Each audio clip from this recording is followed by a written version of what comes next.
계절이 바뀌고 이제 가을이 접어드는 게 완연하게 느껴지는 아침인 것 같습니다. 이럴 때 좀 우리가 움츠리기 쉬운데요.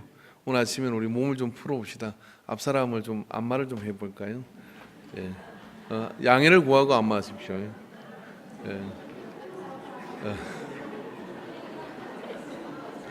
예. 할렐루야.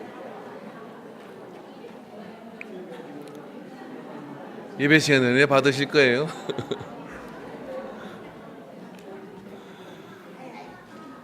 예, 좀 몸 좀 시원해지는 것 같습니다. 이 기운이 사그라들기 전에 얼른 설교를 끝내도록 하겠습니다. 예. 어떤 목사님이 설교를 참 잘못했나 봐요. 본인도 알겠고 그래서 오늘은 참 설교를 힘들게 했구나라고 생각하고 얼른 예배를 마치고 사택으로 막 도망가는데 어떤 은혜로운 권사님이 목사님을 쫓아오면서 계속 부르는 거예요. 목사님 계속 불러요.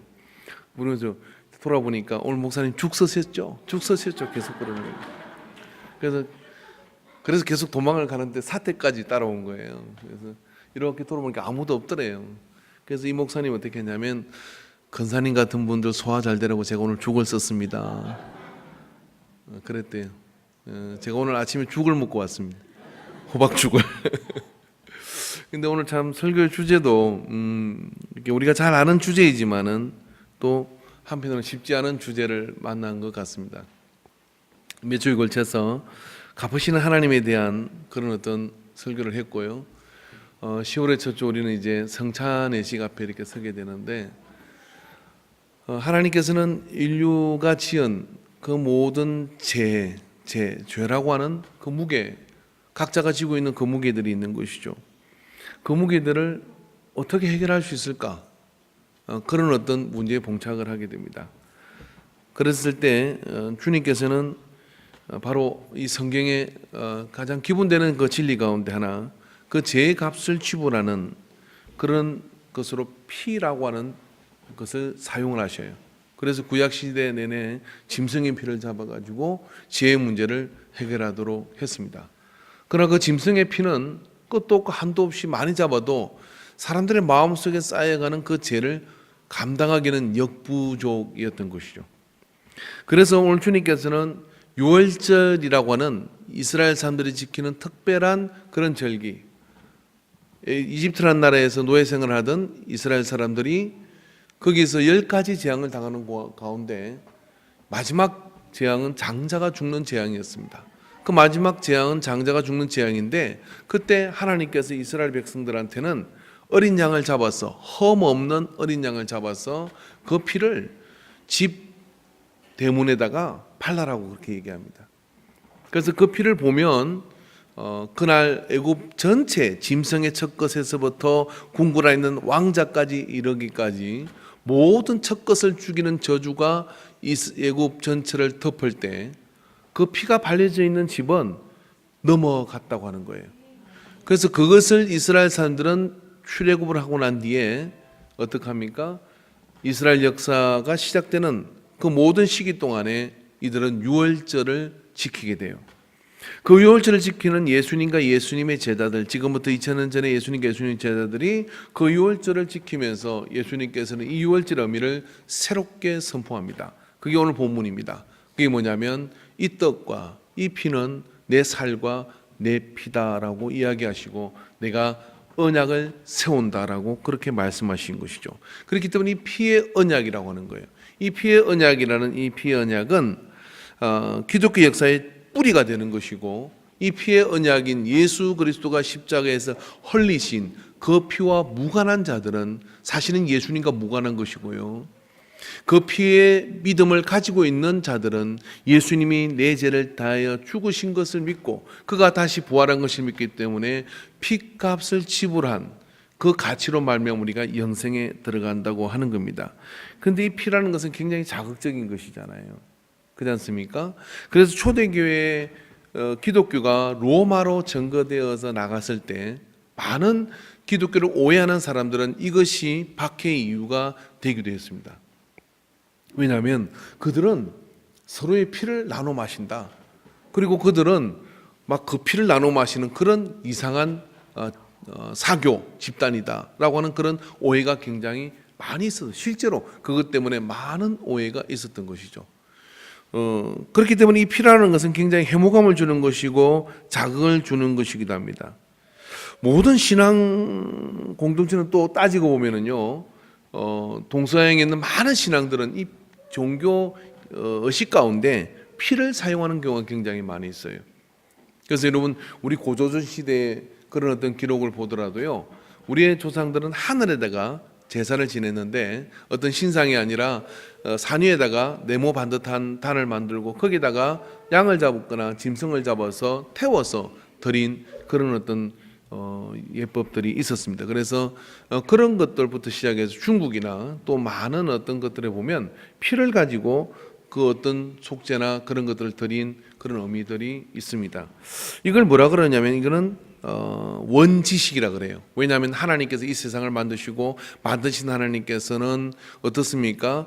그 에덴 동산에 나오는 그 위로부터 짐승을 잡아서 제사를 드리는 그런 의식들이 있었던 것이죠. 그게 여러분 인류의 뿌리 속에 있는 것이고 이게 여러 가지 모습으로 다양한 종교 속에 들어간 것이다라고 해석할 수 있습니다. 그러나 그 피의 구체적 의미와 그런 어떤 것들이 무엇을 의미하는지 그런 어떤 것들을 예수 그리스도를 통해서 예수님께서는 새 언약으로 우리에게 설명을 해줘요. 쉽게 얘기하면 이런 이야기죠. 우리 제가 말입니다. 우리가 어떤 행위를 했든 어떤 짓을 했든지 간에 그것에 대해서 내가 얼마나 변화되고 또 얼마나 많은 그런 의지적 노력으로 말미암아 내가 경건하게 되고 거룩하게 되었냐가 아니라 예수 그리스도께서 십자가에서 죽으신 그 피의 공로로 말미암아서 내가 그걸 믿는 그 믿음으로 그 피가 내 마음의 문술주에 바리고 의미적으로 그리고 상징적으로 그것이 내가 예수님이 나의 죄를 대신하여 죽으신 것을 믿고 그 피 흘림으로 말미암아서 내가 속죄, 깨끗함을 받게 된다고 하는 것, 이 진리가 사실은 우리 속에 받아들여지기는 정말 좀 현실적으로 피부로 와닿고 느끼기는 좀 어려울 수 있습니다. 왜 그러냐면 이게 좀 동떨어진 그런 느낌이 나기 때문에 그래요. 어떤 주술적 의미 같기도 하고 그런 생각이 드는 것이죠. 실제로 우리는 예수님의 피를 내가 마시지는 않았던 것입니다. 그러나 2000년 전에 죽으신 예수님께서 그렇게 피를 통해서 이와 같은 새 언약을 세우신 것, 이게 정말 내 모든 죄를 바꾸고 새롭게 하는 그런 능력이 되는 것을 믿는 사람도 있지만 그 어떤 이론 속에 내가 선뜻 들어가지 못하는 그런 끄리낌과 먼 거리감이 있는 것이죠. 그런데 여러분, 한번 우리가 생각을 해보면 예수님께서 하나님께서 이 모든 만물을 만드시고요, 그리고 또 내 이웃을 내 몸과 같이 사랑하라고 말씀하시고 내가 곧 길이요 진리요 생명이라고 말씀하시고 그런 말씀들과 주님께서 하신 그런 모든 것들을 내가 믿는다면 주님께서 이 땅에 오셔서 바로 그 피를 흘리시고 그 피로 말미암아서 우리의 죄를 사해 주시기 위해서 오셨고 이 새 언약을 세우신 것도 믿어야 할 줄로 믿습니다. 할렐루야. 그래서 우리에게는 그 피를 잃어버린 생활은 상상할 수가 없는 것이죠. 왜냐하면 그 피가 아닌 곳은 우리는 우리의 죄를 해결할 길이 없는 겁니다. 그래서 사람은 죄를 지었을 때 어떻게 해결할 수 있겠습니까? 로마서 6장 23절의 말씀에 보면은 말씀 띄울 수 있습니까? 예. 제 얼굴만 나오는군요. 예. 로마서 6장 23절에 보면은 제 삭은 사망이요 하나님의 은사는 그리스도 예수 우리 주 안에 있는 영생이니라라고 말씀해 주셨어요. 제가 전도하다가요, 우리는 다 죄인입니다라고 얘기하면 전 죄 없습니다 그렇게 얘기를 해요. 대한민국 헌법에 또 어떤 그런 저촉되는 일 아니라도 혹시 살아오시는 동안에 누가 좀 죽었으면 좋겠다 미워하는 생각 가진 적이 있습니까? 그러면 있다 그래요. 그런 놈들이 있죠. 그렇게 얘기를 해요. 그러면 성경에 이르면 미워하면 곧 살인한 것이라 그랬습니다. 선생님은 죄가 있습니까? 라고 이렇게 물어요. 그러면 그렇다고 그러면 죄가 있는 거래요. 자기도 그런 적이 있으니까. 옆 사람을 물어보십시오. 당신은 죄가 있습니까? 없습니까? 갑자기 검찰에 끌려온 것 같죠? 애매한 표정을 짓는 분들에게 제가 말씀을 드릴게요. 누구든지 죄 없다면 자기를 속이는 자요. 이르는 난이 하나도 없다. 다 옆에 다시 물어봅시다. 당신은 죄가 있습니까 없습니까? 그죠? 제가 있습니다. 그러니까 교회 나왔죠.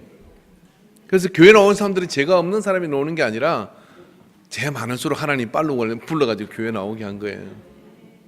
근데 제가 전도 현장에서 그렇게 말하고 그렇게 죄가 있다고 이야기하는데 그 다음에 제가 질문이 이겁니다.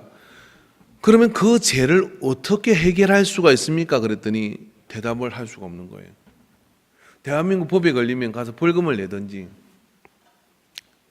가서 교도소에 가서 생활을 하든지 죄값을 지불하면 깔끔하잖아요. 근데 마음에서 나만 아는 그런 죄가 있는데 그 죄를 어떻게 해결해야 되는지에 대해서는 아는 지식이 없는 겁니다.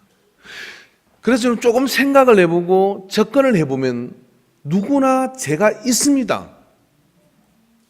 근데 그 죄를 어떻게 해결할 것인가에 대해서는 불교에서는 모든 게 업이다라고 얘기할 수 있겠죠. 유교에서는 어떻게 합니까?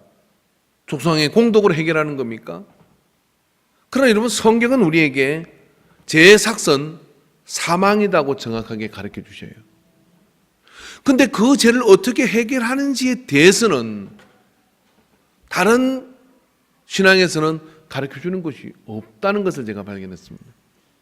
그러나 성경은 이 죄는 모두가 죄를 짓는데 죄의 삭선 그렇기 때문에 사망이라는 거예요. 이 사망이라는 것은 말입니다. 우리 생활 속에 갑자기 확 죽는 게 아니라 우리 생활 속에 힘과 모든 그런 어떤 활력과 그런 모든 우리로 하여금 아주 충만한 그런 기쁨을 위축시키고 그리고 점점 우리의 삶 속에 어두운 그림자를 들이워서 마치 시체들이 걸어다니는 것처럼 그렇게 우리의 모든 생명력과 활력을 빼앗아가는, 물론 양심의 할인을 맞아서 그렇게 못 느끼고 위장하고 살 수는 있겠지만 근본적으로 그렇게 되는 사람은 그렇게 많지 않습니다. 그렇기 때문에 누구나 표현을 안 했을 뿐이지 이 죄의 문제로부터 자유롭지 않은 것이죠. 그래서 죄의 삭선 사망, 이 사망, 근본적으로 그런 상태에서 죽는다. 우리는 둘째 사망의 불못에 떨어지게 될 거예요. 그것이 성경을 믿든 믿지 않든지 간에 이 땅을 살아가는 사람들이 가지고 있는 그냥 자기도 모르게 느끼게 되고 알고 있는 죄라고 하는 것을 느끼는 그런 감정인 겁니다. 그런 감정의 해결을 위해서 주님께서는 이 땅에 오셔서 새 언약을 세우시고 바로 이 피로 말미암아서 너희가 이 죄로부터 자유롭게 될 것이다 라고 말씀해 주시는 겁니다. 그래서 히브리서 9장 22절에 보면 율법을 따라 그의 모든 물건이 피로써 정결하게 되나니 피 흘림이 없은 적 사함이 없느니라 라고 말씀해 주셨어요. 신약성경 히브리서 9장 22절에 피 흘림이 없이는 사함이 없다. 그러니까 죄를 해결하기 위해서는 이 세상을 만드신 하나님께서는 우리 부족한 인간이 이 땅을 살아가는 동안에 허물과 그런 죄에 엮이게 되고 빠지게 될 때마다 우리에게 필요한 것은 뭐냐면 피 흘림이라고 하는 거예요. 왜냐하면 피는 생명인데 죄는 죄의 삭선 사망이고 그리고 피는 생명이기 때문에 그 생명으로 값을 지불해야 그 삭신 사망이 해결되는 거예요. 이해되십니까? 그래서 구약 성경에 양을 대신해서 피를 흘리도록 한 겁니다. 그래서 구약 시대 사람들은 말입니다. 죄를 지면 어떻게 했냐면 어떻게 할 거예요? 죄를 지면 자기가 키우던 양 가운데 흠없는 양을 가지고 와서 제사장 앞으로 가는 겁니다. 그리고 제사장 앞에 가면은 그 제사장은 왔느냐고 묻죠. 뭐 때문에 왔느냐? 제가 이런 죄를 지었습니다. 그래서 이 죄를 속죄받기 위해서 왔습니다라고 하면 양의 머리에다가 손을 얹고 정가를 하게 합니다. 즉 죄진 사람이 양의 머리에다 손을 얹고 이제 이 양은 내가 죄 때문에 죽어야 되는데 이 양은 이제 나입니다 하고 나를 거기에 이입시키는 거예요. 그러고 난 다음에 어떻게 하느냐면 제사장이 양을 잡느냐, 그게 아니라 양을 가져온 그 사람이 직접 어떻게 하냐면 양의 목을 따서 피를 따르게 돼요. 그리고 그 피를 따라서 제단에 뿌리고 그 다음에 각을 떠서 양의 내장을 끄집어내서 번제단에 올리고 하는 그 과정을 누가 하느냐면 죄진 사람이 자기 손으로 하는 거예요. 왜 그러냐면 제가 그렇게 무서운 것이고 이 양이 죽는 것처럼 네가 죽어 내가 죽는다는 것을 재현하는 겁니다. 워낙 죄를 많이 지니까 뭐 죄질 때마다 죽으면 살아남을 자는 누가 있겠어요. 그 양을 잡게 한 것이죠. 제가 이것을 재현하는 것을 본 적이 있는데요. 양이 이렇게 끌려가서 그렇게 죽는 과정을 이렇게 보면서요. 정말 가슴이 참 와닿는 그런 뭉클함이 있었어요. 아, 저렇게 양이 음매거리며 끌려가다가 그렇게 죽게 되는 속죄양으로 드리게 되는, 내가 죽어야 되는데 그 양을 죽게 되죠. 그렇게 됐을 때 이제 그 양의 가죽을 벗겨서 가지고 제사장 그 성막 위에다 올려놓으면 그게 어떻게 양이 어떻게 가죽이 어떻게 됐겠어요? 양 가죽 이러면 양털 보셨어요? 뭐 여러분이 그 카페트로 깔고 있는 것처럼 뽀얗게 된 것 같습니까? 그렇지 않습니다. 그런데 그 양이 흰 눈보다 더 희어지는 하나님의 응답이 있을 때 어떻게 되느냐면 내 죄가 사함받았다는 확신을 가지고 돌아가게 되는 거예요. 근데 그 짐승의 피로서는 도대체 할 수가 없는 것이죠. 그래서 하나님께서는 어떻게 하십니까? 우리에게 피 흘림 없이는 제사함이 없는 이 원칙을 깨지 아니하시고 단번에 제사를 통해서 인류 속에 흐르고 있는 이 무서운 죄악의 그런 흐름들을 끊어버리시기 위해서 우리 주 예수 그리스도를 보내주신 겁니다. 성경 한번 찾아봅시다. 로마서 3장 25절 말씀입니다.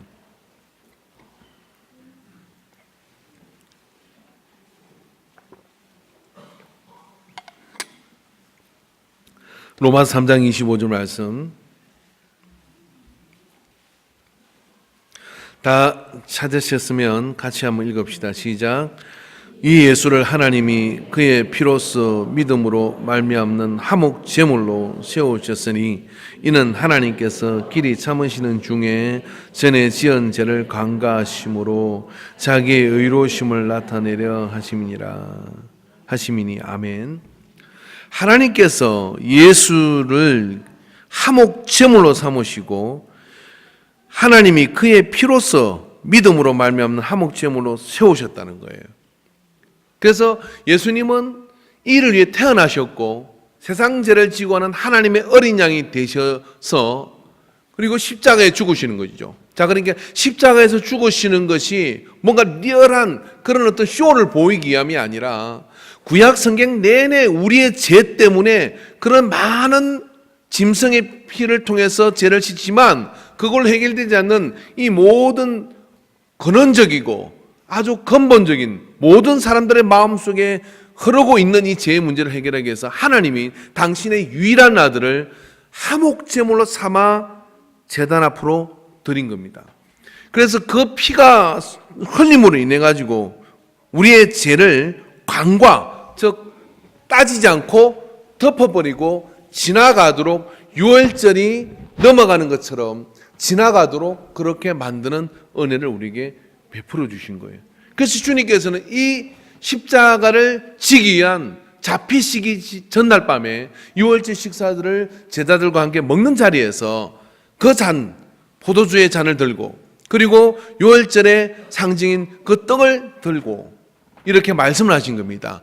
내가 곧 유월절 어린 양이라는 이야기를 하는 거고 그리고 이 피가 너희로 하여금 모든 죄를 씻어내는 그런 언약의 피가 될 것이고 이 떡이 내가 너희 위하여 쥐어주는 몸이다 라고 그렇게 말씀해 주시고 이 예식을 기념하라고 그렇게 말씀해 주셨어요.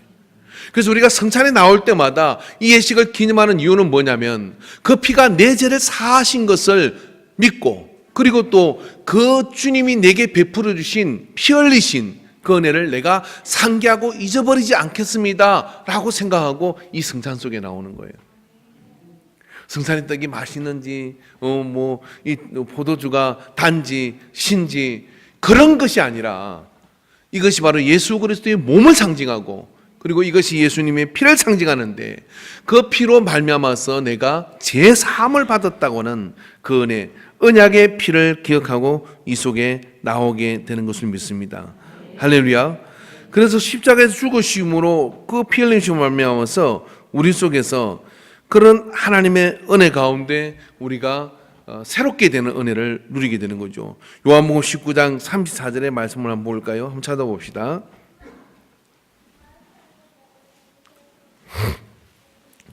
요한복음 19장 34절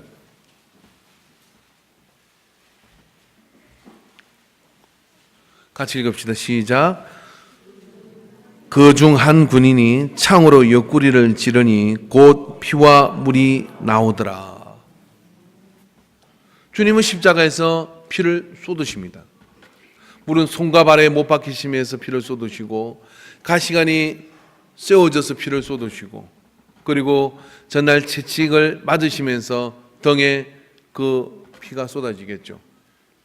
십자가에 6시간 동안 매달리고 계시는데 운명하시고 난 다음에 옆구리에 창을 찌르게 됐을 때 물과 피가 쏟아지다 그래요. 여러분, 십자가의 사건은요, 굉장히 의사들이 고정, 범죄를 연구하는 그런 의사들, 즉 사체를 가지고서 그런 이 범죄가 어떻게 저러지는지 연구하는 그런 의사들이 고정을 해보면 명백하게 2000년 전에 있었던 이야기가 성경에 기록된 이야기인데요, 그 성경에 기록된 이야기들을 의사들이 그걸 고정을 해서 입증을 했습니다. 정말 피와 물이 여기서 쏟아진다는 거예요. 왜 그러냐면 십자가에 달린 사람은 이 모든 장기들과 숨을 쉬게 해서 발에 힘을 주고, 그리고 계속해서 이렇게 숨을 쉬려고 몸을 세우게 된다 그럽니다. 그래서 여러분, 십자가에서 보면 그게 다리뼈를, 정강이 뼈를 이런 망치 같은 거로 쳐서 빨리 숨을 거두지 않으면 어떻습니까? 꺾어버려서 숨을 못 쉬게 해서 죽게 만드는 거죠.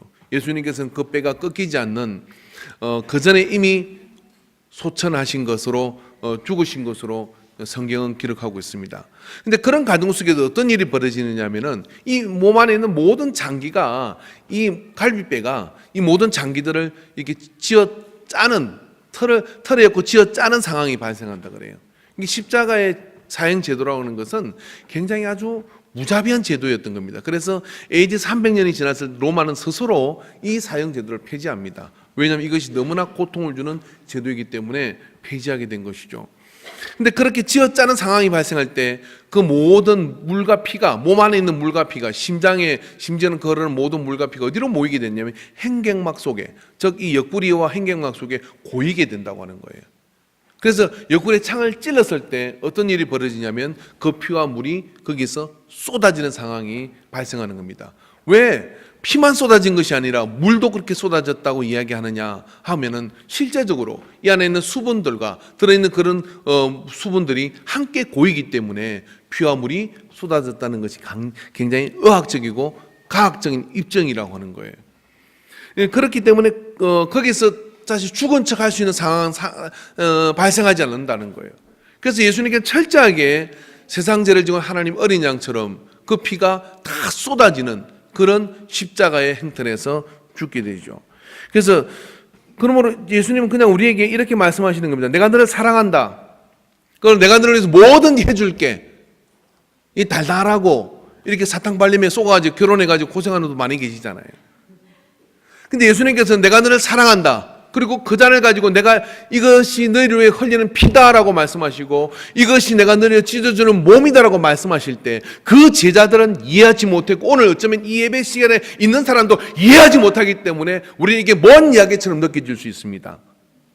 그러나 예수님 자신과, 그러나 그것을 믿고 그 십자가를 경험한 은혜를 받은 사람들과, 그리고 인류 속에 그 십자가의 길을 갔던 많은 사람들은 정확하게 그것이 말로만 이루어진 것이 아니라 십자가에서 주님이 그 물과 피를 다 쏟으시는 그 십자가의 상황 속에 있었고 그걸 입증하셨다는 것을 믿기 때문에 그 길을 갈 수 있는 거예요.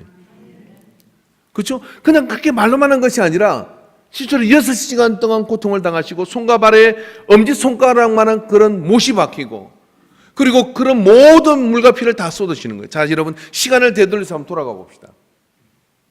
주님이 제자들과 함께 어쩌면 그냥 매년 있던 그런 어떤 유월절 식사 같이 느꼈을 거예요. 3년을 공생을 같이 했으니까, 매년 했으니까 유월절을 3번째 지내는 것 아닙니까? 그런데 갑자기 주님께서 식탁에서 일어나셔서 잔을 가지고 말씀하십니다. 떡을 가지고 말씀하십니다. 내가 이걸 위해 너희를 찢어줄 몸이라고 할 때 제자들은 예수님이 무슨 이야기를 하는지 잘 모를 수 있을 거예요. 거기에 대한 어떤 생각이 부족할 수도 있습니다. 그러나 예수님 자신은 어떻습니까? 이제 내일이면 이 내 살이 채찍에 뜯겨져 나갈 것이고, 그리고 손과 발이 어스러지는 그런 십자가에 매달릴 것에 대한 생각을 다 가지시고 떡을 떼어 제자들에게 주는 겁니다.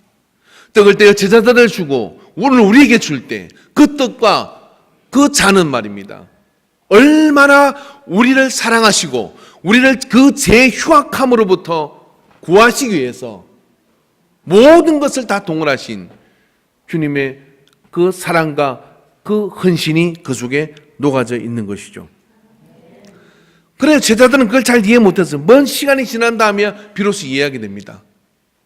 그러나 주님은 이것을 통해서 너희가 이해하든 이해하지 못하든, 오늘 예배 시간에 있지만 그것이 이해되든 이해되지 않든 간에 주님은 언약을 세우셨고, 그리고 그 언약을 통해서 인류에 흐르는 모든, 내 속에 흐르는 모든 죄를 이길 수 있는 힘과 능력과 권리와 자격을 주신 줄로 믿습니다.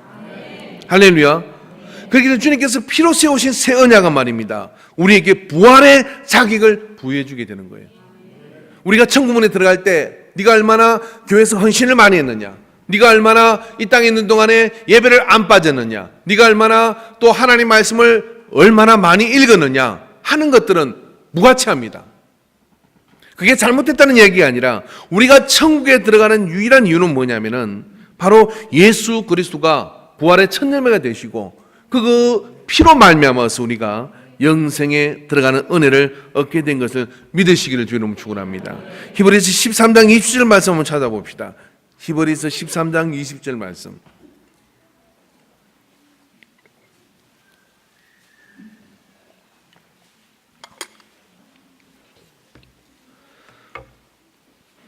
제가 오늘 죽 먹고 왔기 때문에 여러분이 좀 이해 못해도 괜찮아요. 같이 한번 읽어봅시다. 시작.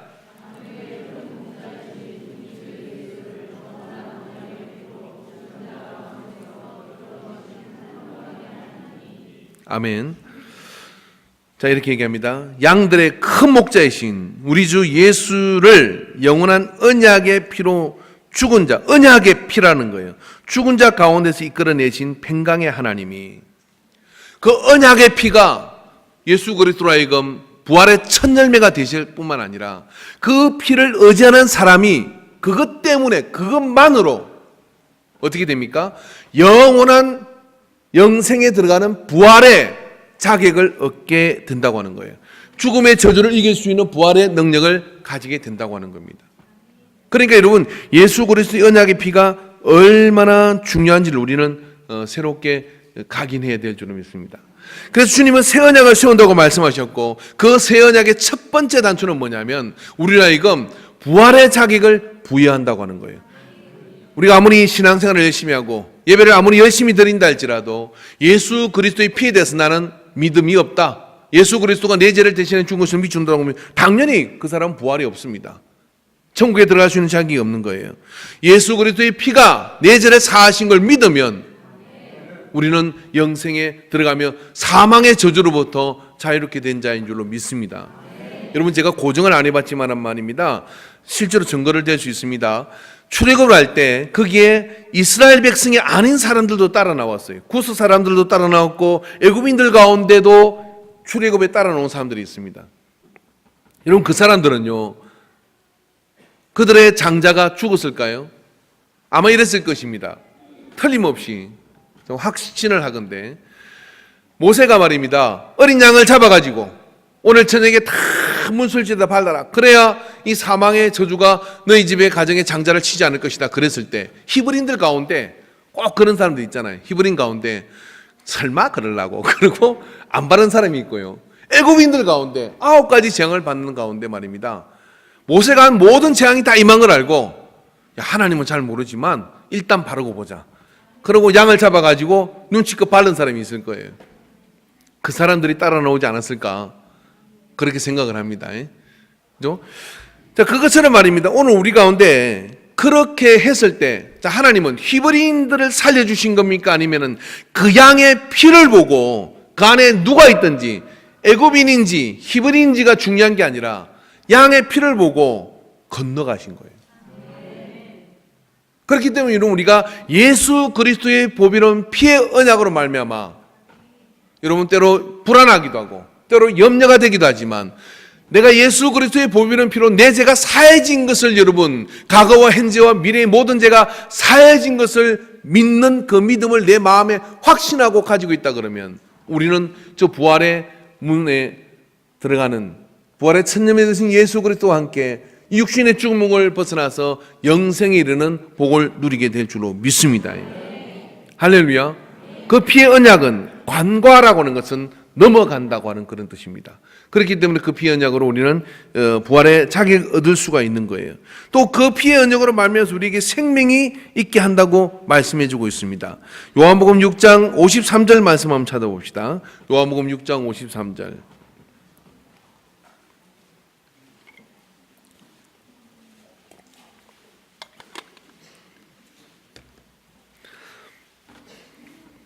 다 같이 있으면 우리가 다 같이 읽읍시다. 시작. 예수께서 이르시되 내가 진실로 진실로 너희에게 이르노니 인자의 살을 먹지 아니하고 인자의 피를 마시지 아니하면 너희 속에 생명이 없느니라.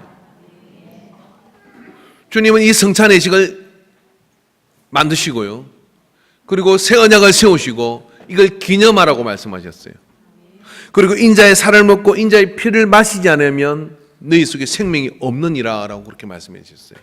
자, 이 말씀은 가톨릭적으로 보면 분명히 이 성찬 속에 들어올 때 이건 꼭 구체적으로 화차슬이라 그러는데, 주님의 내 몸에 들어가는 순간 빵이지만 내 몸에 들어가는 순간 주님의 살이 되고, 포도주이지만 내가 마시는 순간 내 속에 예수님의 피가 된다고 믿어요. 그걸 화차슬이라 그래요. 우리는 그걸 또 아멘이에요. 우리는 그걸 믿지 않습니다. 그럼 우리가 기념하는 겁니다. 뭘 기념하는 거냐면, 주님의 살과 피가 이렇게 우리를 위해서 흘리시고 찢어져서 나눠주셨다는 것을 기념하는 겁니다. 근데 우리가 그런 믿음을 가지고 이 예찬에, 성찬에 참여할 때, 그리고 그런 믿음을 내 속에, 생활 속에 가지고 있을 때, 여러분 우리에게 어떤 일이 있냐면 우리 속에 생명이 있다고 하는 거예요. 저주와 사망은 생명과 공존할 수 없습니다. 여러분, 공동묘지에서 생명을 기대할 수 있습니까? 공동묘지에서 생명을 기대할 수는 없는 거예요. 시체들이 다 되어버린 그런 상황에서 생명을 기도할 수는 없는 거죠. 그러나 그 피로 말미암아서 우리가 예수 그리스도가 생명 대신, 즉 예수 그리스도가 이 피와 이 살을 먹음으로써 우리 속에 생명이 있고 없다를 결정하는 그 은혜가 우리 속에 있다 그러면, 나사로의 무덤이 열려서 그 나사로가, 죽은 나사로가 나오는 것처럼 예수 그리스도가 우리와 함께하는 은혜가 임하게 될 줄로 믿어요. 그래서 늘 우리의 삶 속에 말입니다, 죄는 말입니다, 우리의 발목을 자꾸 잡고, 죄는 우리로 하여금 자꾸만 어둡고 칙칙한 대로 끌고 가도록 만들려고 해요. 그러나 그때마다 우리로 하여금 우리를 자유롭게 만드는 것은 뭐냐면, 예수 그리스도의 보배로운 피가 나를 생명 가운데로 인도함을 믿으시길 바랍니다. 할렐루야. 그래서 초대교인들은 매주 모일 때마다 이 성찬 예식을 했습니다. 오늘날은 그렇게 하지 않지만은, 이 성찬 예식을 하지 못한다 할지라도 내가 이 성찬에 그 피의 사람이고 그 떡의 사람이라는 것을 믿고, 그리고 그 믿음을 가지고 나갈 때 우리 안에 생명이 넘치게 되는 거죠. 우리가 언제 생명력을 잃어버리게 되는 거죠? 우리가 언제 영적인 활력을 잃어버리게 됩니까? 내가 예수 그리스도와 연관성을 찾지 못할 때 그러는 거예요. 더 나아가서는 뭡니까? 내가 세상에 한 주 동안 살아가는 동안에 그 세상에 죄에 자유로운 사람이 있겠습니까? 그 세상의 모든 죄의 올무로부터 나는 완벽하게 자유로운 사람이 여기 누가 있겠습니까? 우리는 거기에 엮일 수밖에 없고 거기에 걸리는 여러 가지 문제들이 발생할 수밖에 없습니다. 그런데 그 문제의 발생은 그 속에 말입니다, 나는 어쩔 수 없어 하고 그냥 나를 포기하고 주저앉으려면 사망이 침공하자고 올 거예요. 그런데 그때 말입니다, 나는 그 떡의 사람이요, 나는 그 피의 사람인 것을 믿고 그 성찬 속으로, 그리고 그 주님의 피와 주님의 살을 먹는 그 믿음 속으로 우리가 놓을 때, 주님께서 약속하신 것처럼 너는 나의 그 피의 사람이고 그 떡의 사람이기 때문에 생명이 있다라고 말씀해 주시는 거예요. 그런 생명이 우리 속에 새 언약으로 말미암아 세워졌음을 확신하시기 바랍니다. 내 감정이 어떠하든, 내가 내가 가지고 있는 어떤 그런 생각이 좀 부족하다 할지라도 주님이 나를 그렇게 세례받고 그리고 또 나를 그 성찬에 참여하는 동안에 나로 그렇게 인도하신 것을 믿는 그 믿음은 계약이 체결된 것과 똑같은 거예요. 언약이니까. 그래서 그것 자체가 효력을 발휘하고 있다는 사실을 기억하시길 바랍니다. 할렐루야. 또 여러분, 이 새 언약을 통해서 주님께서는 우리로 하여금 예배가 예배되게 만들어 주시고 또 우리로 하여금 하나님의 깊은 곳까지 들어가도록 인도하십니다. 여기 보면 히브리서 10장 19절의 말씀을 보면 그러므로 형제들아 우리가 예수의 피로 힘입어 성소에 들어갈 담력을 얻었나니 라고 말씀합니다. 저는 우리가 양심이 있기 때문에 어떻습니까? 예배 나올 때 우리가 허물 있고 또 잘못이 있고 그런 죄가 있으면 어떻습니까? 예배 나가기가 좀 꺼려져요. 그래서 옛날에 교회는 이렇게 기둥을 많이 세워놨던 거래요. 옛날에도 우리 교회는 이게 막기 전에는 좀 기둥이 있었잖아요. 기둥이 있는데 왜 기둥이 있느냐 하면은 저도 다음에 혹시 건축을 하게 된다 그러면 건축할 일 없을 것 같은데 다음에 건축하면 기둥을 좀 크게 만드는 것도 괜찮겠다 이렇게 생각을 해요. 왜냐하면 죄 많은 사람이 그 기둥 뒤에 숨어서 예배 드리라고. 이게 예배 들어올 때 보면은 간단하게 정해집니다. 이렇게 사람 뒤에 숨거나 어디 아웃사이드로 가거나 이런 사람들은 뭐냐면 뭔가 하나님 앞에 깨끗하지가 않아요. 이게 성가대 성부들은 정말 깨끗한 분들이에요. 할렐루야. 좀 찔리십니까? 그래서 뭐냐면 마음의 심리적으로 좀 뒤에 앉거나 또 사람 뒤에 가리거나 그렇게 앉으려고 해요. 이렇게 시각을 피해서 앉거나 뭐 그렇다고 하나님 그거 안 계십니까? 다 보고 계시는데 뭐 기둥대도 내서 많이 그렇게 물으시죠. 다 있습니다. 근데 심리적으로 그렇다는 거예요. 근데 우리가 그럴 필요가 없는 것이 왜 그러냐면 오늘 성경 말씀에 그러므로 형제들아 우리가 예수의 피를 힘입어 성소에 들어갈 담력을 얻었다라고 말씀하는 거예요. 이 담력이라는 건 뭐냐면 나의 홍로와 나의 힘과 내 어떤 노력과 내 어떤 상황으로 볼 때는 예배에 들어갈 수가 없어. 그리고 그 앉아서 찬양하고 그렇게 예배 드리는 것 자체가 너무 가정스럽게 느끼는 거예요. 자, 옆 사람 보십시오. 당신이 예배 드리는 게 너무 가정스럽지 않습니까? 안 물어보시네. 자, 그럴 때 이렇게 대답해 주시기 바랍니다. 예수님이 문제없다 했다. 시작. 뭐 때문에? 피의 언약으로 말미암아서 그 피를 의지하고 주님 제가 죄인입니다. 그러니 날 받아주십시오 하는 믿음을 가지고 나오는 자에게 언제나 지성소의 문은 열렸다는 거예요. 그리고 하나님을 만나는 그곳으로 우리를 가기에는 그 담력이 어디서 나오냐? 내가 자격이 있어서? 내가 어떤 그런 외모가 예뻐서?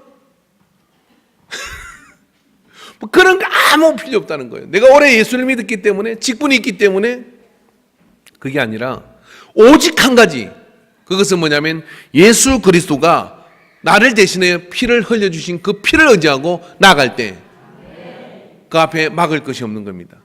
막는다면 그것은 사단의 거짓말이요 막는다면 사단의 위협인데 그것을 굴하지 않고 예배 가운데로 나오게 되기를 주 이름으로 축원합니다.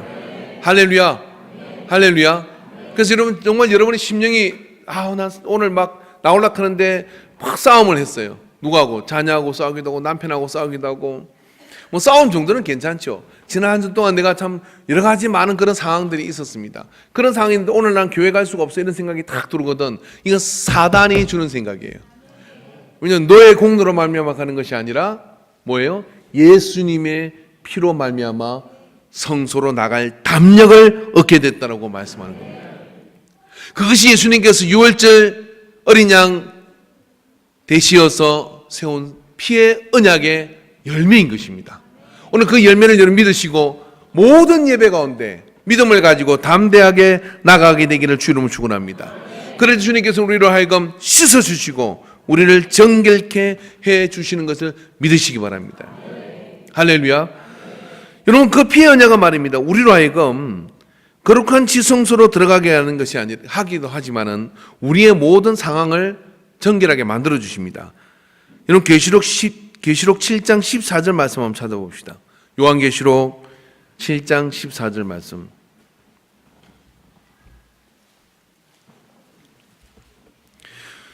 정말 여러분 이 한 주 동안 성경 한 번도 안 찾다가 오늘 예배 시간에 성경 찾은 게 전부라면 회개하시기 바랍니다. 다 찾으셨으면 한번 말씀 읽읍시다. 시작.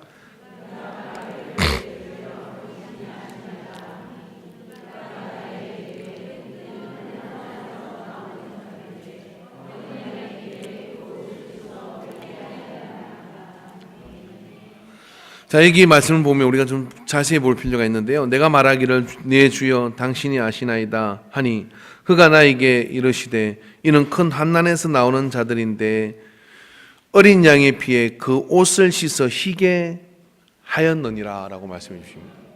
이게 큰 환난에서 나온 사람들은 믿는 사람들입니다. 근데 계시록 17장 8절에 보면 그에게 빛나고 깨끗한 세마포 옷을 입도록 허락하셨으니 이 세마포 옷은 성도들의 옳은 행실이로다 라고 말씀해 주셨어요. 이 두 말씀을 종합해 보면 이런 이야기입니다.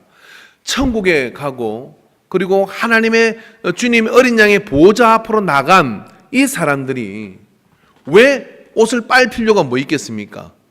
만약에 우리의 행위가 온전해서 천국에 간다고 하면, 우리의 행위가 완전해서 저 거룩한 하나님 앞으로 간다 그러면은 그렇게 빨 필요가 없는 것이죠.